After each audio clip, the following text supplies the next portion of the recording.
Hi, this is Pastor John from Millerville Community Church, and this is the MC Briefing Series, Coffee with Pastor John. We're so glad that you have joined us. We are very excited about the shows we've been doing on our summer mission.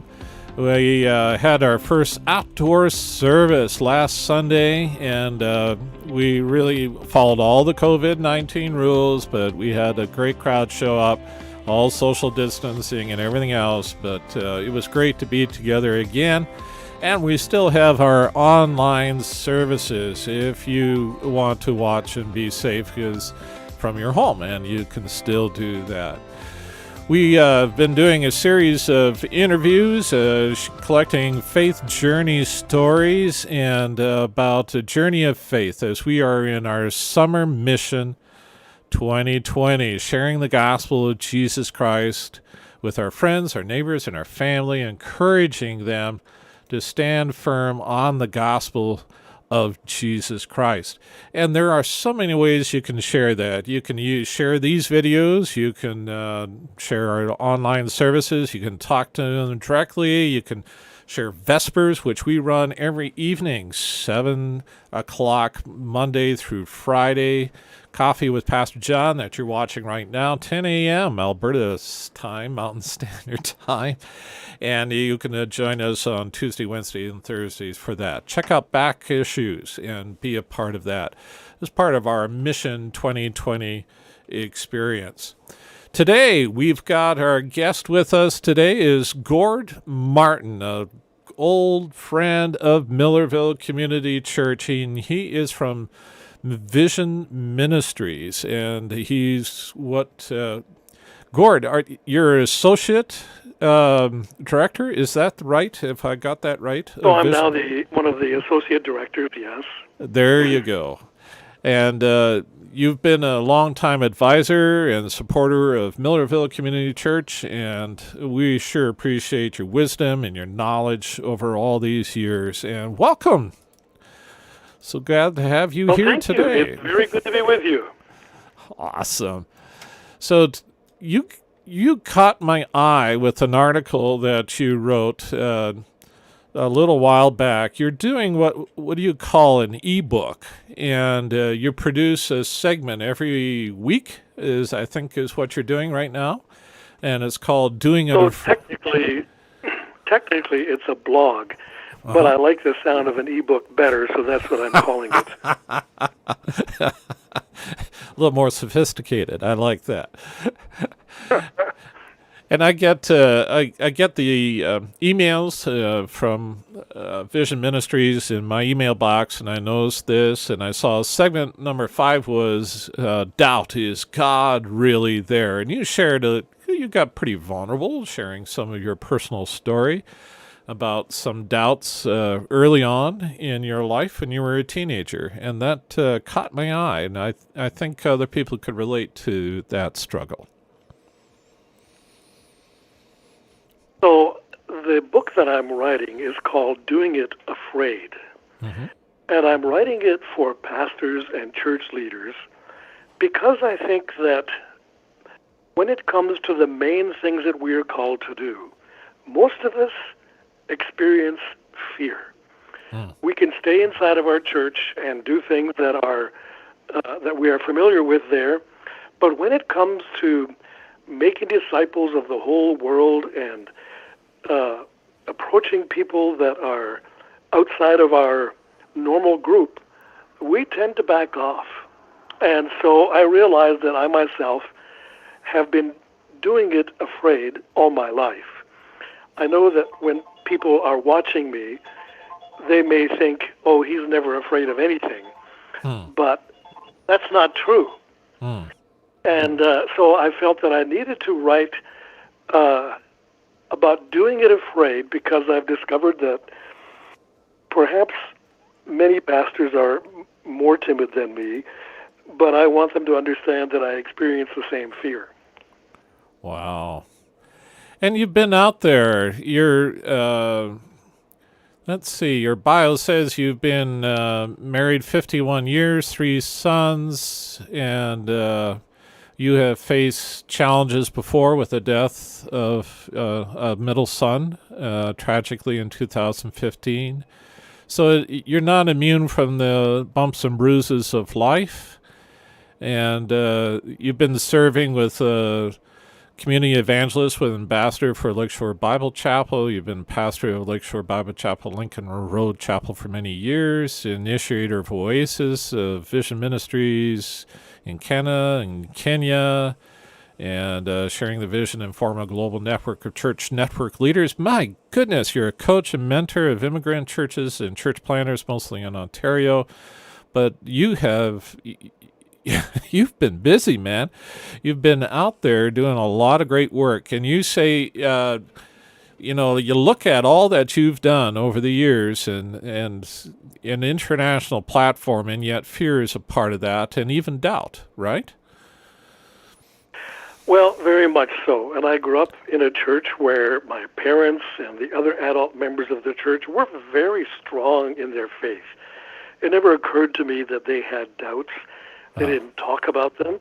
No. And when I first began my walk with Christ, I held back because of their strong example. I thought, could I really be like them?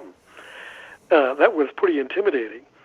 But when I finally came to that place of making that commitment to become a serious follower of Jesus, I jumped in with both feet.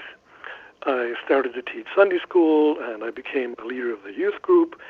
But about a year in, I was living with a few other single guys in Waterloo, and one of them was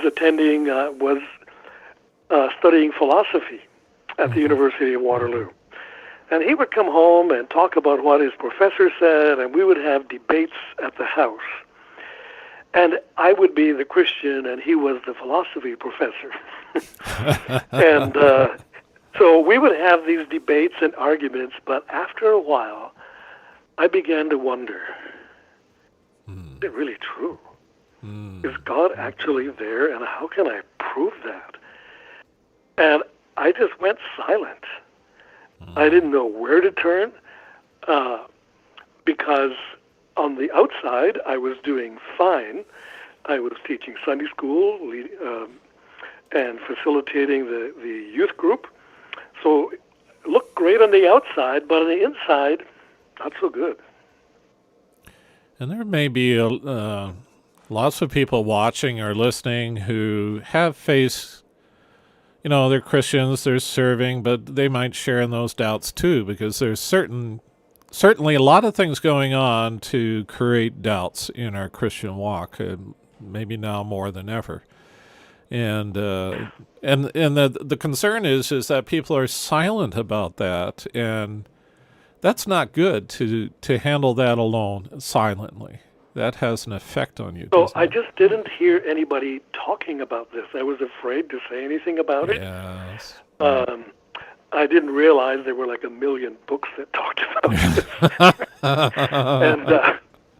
But here I was, a 19-year-old, climbing up, staying by myself, and desperately listening for some clue as to how I could be reassured about this. And I remember there was a visiting pastor who came to our church around that time. And he was going to be in our church for a full week. He was going to have special services every night. And he said at the beginning of the week that he would be providing, there was a question box at the back.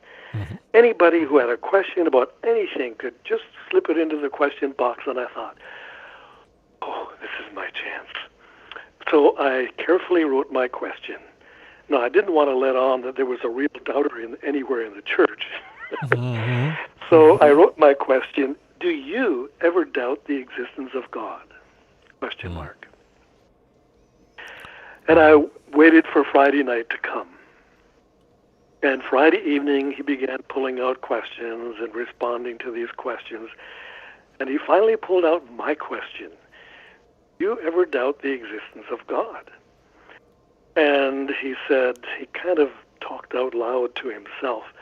He said, well, I don't know if this person is a Christian or a non-Christian. And he just put my question down on the table and never responded at all.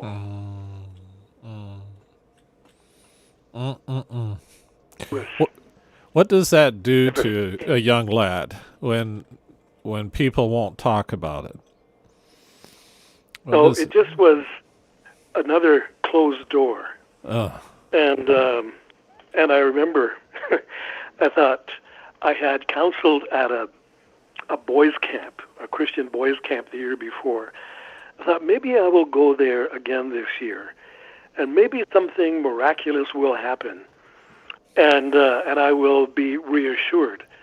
So I applied to go, and here I went, the boys' camp counselor with private doubts, looking for answers to his doubts, counseling.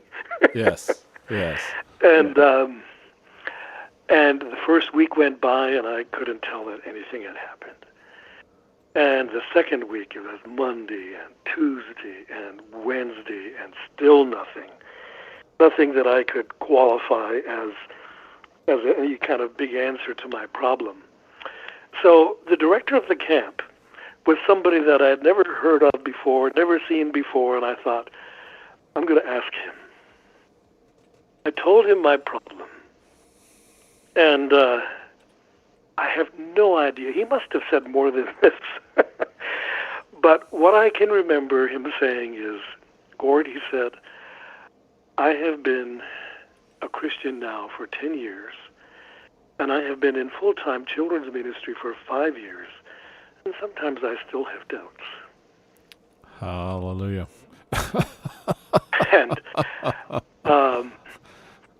And it was just like having an abscess on your tooth, that is lanced. And it was just an incredible relief to me. And all that sort of pent-up anxiety just kind of oozed out of me. And, I sometimes look back and wish, I wish it had been something more profound than somebody just being honest with me. Yes. But that's what it was. I just desperately needed to hear that somebody normal had doubts. And that helps to let you know you're not alone, and that it's all right to ask the questions. And there is a place for faith in the midst of doubt, which is really great if you can embrace that and accept that. That's part of the faith journey, right? Well, it is, but of course, I didn't know that. And later on, of course, I learned that most of the great characters of the Bible had their own doubts. Yes. And so I'm reading Jeremiah just now, and he certainly had his share of struggles with God. But somehow, I didn't hear it in the preaching in our church. Interesting. So the preaching in our church was about having faith, not about having doubts. And so I've never forgotten this. It stayed with me my whole life. And of course, I've had lots of challenges of every kind since. But I've always had a soft spot for people with doubts, because I think we just need to be more honest about these things. Yeah, and a lot of people come to faith in Jesus Christ by many roads, but doubt, like you say, the characters of the Bible, they had doubts too. It's part of the journey, and it's all right for us to talk about doubts and anxieties we might have. So doubt is something... John the Baptist had doubts, Yeah, are you the one? Exactly, and Peter denied the Lord, and if you read the Old Testament, there's so much color and flavor to those Old Testament characters who all struggle, like Abraham and Isaac and Moses and David, and they all struggled at times with doubts about God and whether God was fair or listening, all of those problems. Absolutely. Actually, doubt plays such an important role in our life. And in our faith, it's an important element. And it's not something you want to get rid of or get over, is it? It's something that's an important element in how we walk with God. I think that it's important for people who are not sure where they are at with God to hear us talking about this, because if we talk as if we never had these kind of questions, then I don't think we sound like real people. Yeah. No, we probably don't. Oh, my goodness. So there you are. You're a young man. You finally realize, doubt is going to be a part of the journey. And then you discovered all these other books. And you started getting some answers, or did you get a way of dealing with it? Where did you go from there? I mean, it just really was important for me to read books. I remember reading Know Why You Believe by Paul Little, so that's a long time ago now. Yeah. And so down through the years, I've read all kinds of books on knowing why you believe and where did the Bible come from and how can you be sure it's true and what are the evidences for the existence of God. All of those kinds of issues have been of interest to me. The biggest issue probably is the question of suffering. And when Heather and I went to Ecuador, we went there for 2 years. We worked and walked every day and met people who were very poor. Yeah. And it was crushing. You know, sometimes we kind of glamorize poverty and say, oh, these people seem to be happy and they're smiling all the time. Well, yes, they are. They have, human beings are resilient. Yes. So I'm amazed that you can find laughter and joy even in the darkest places. But I remember that we sold a book there. We went from door to door. We gave away parts of the Bible, and we sold New Testaments and Bibles. We went to every single house in the whole city of Guayaquil, which is like 1 million people. Wow. So we were talking with people every single day. And there was a book that we were selling called, in Spanish, it's Cristo la única esperanza, Christ the only hope. And I remember reading the book and looking around me, and I thought, if I were not a Christian, I could be a very angry man. Because this poverty is crushing and grinding, and it's every day. And so there was just a lot of opportunity for me to observe and think. I mean, Latins are they're passionate people. They're talking about justice and how can there be justice? And there's such a longing and a cry for justice in the hearts of people everywhere. And so I say to myself, okay, that didn't come because you grew up like a daffodil. You're a human being that has this longing and cry for justice. Where does that come from? And I say, well, that comes because we are some way made in the likeness of God, and He is the epitome of justice, and He's planted that in us. So I just have struggled and watched people suffer. Have tried to help in all kinds of ways that I could, but it's overwhelming.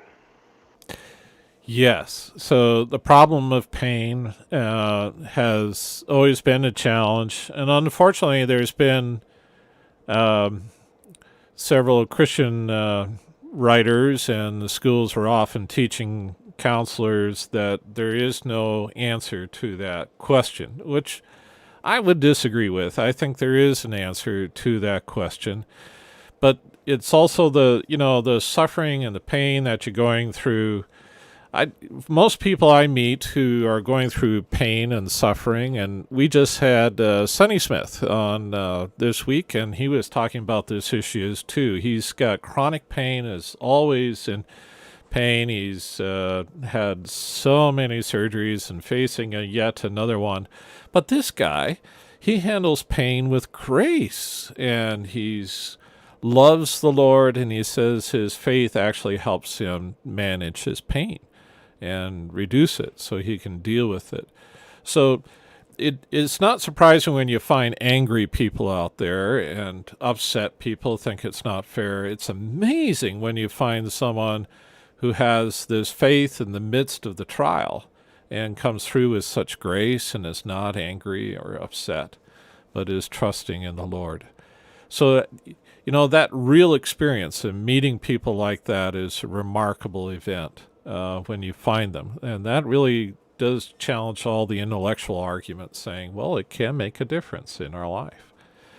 I like what you're saying. I like this issue of addressing doubts of whatever they are and allow people to raise them. We've had that in our own Bible studies with precepts, and Beth Schmidt's been teaching them. We've had people join a Bible study group with doubts, read and do an inductive study looking for what the Bible actually says, and then after a year or so, they start committing their lives to Jesus Christ, after they have a group of people who are willing to allow that person to ask the difficult questions. So you can be a part of a community, dig into the Word with your doubts and your anxieties. It's welcomed. Sometimes we think Bible studies are a threatening place where you can't do that. But you can find places where you can express your doubts and be a part of that. And I hope that's what we're going to do as a church in the future.